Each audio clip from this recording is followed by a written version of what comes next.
Hello, my name's David Melding. I'm the chair of the Constitutional and Legislative Affairs Committee, and I'm just going to talk a little bit about what we did in the Fourth Assembly. The Fourth Assembly, of course, had the major challenge of using primary lawmaking powers for the first time.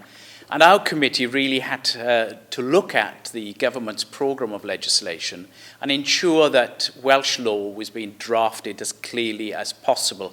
So we looked at a range of issues there and made a major report on lawmaking in the Fourth Assembly, which we think will lead to even better, clearer lawmaking in the future.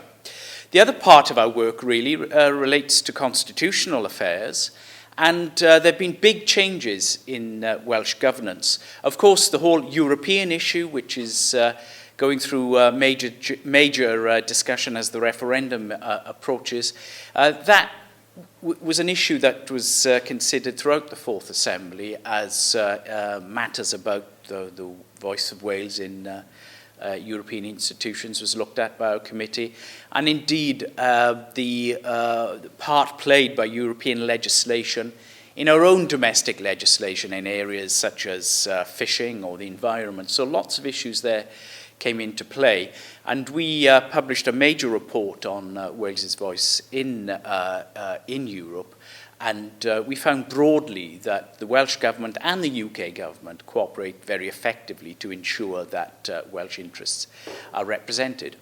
And the other big development in the Fourth Assembly was the UK Government preparing another Government of Wales bill, and they published that bill in draft because there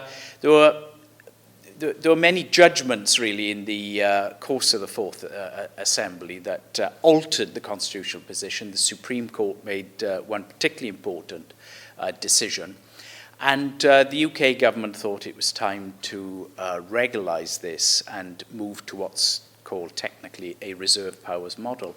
And we looked at the draft bill and issued a report on that and advised the UK government to pause proceedings and negotiate with all the major parties, and such as the Welsh Government and the legal profession, the Welsh Affairs Select Committee, our own committee, and really come up with a robust piece of law. And in the end, the UK Government did actually decide to pause proceedings, and it will now fall to the Fifth Assembly to look at whatever bill is brought into Parliament, and also to ensure that that bill gets scrutinised effectively here in the Assembly.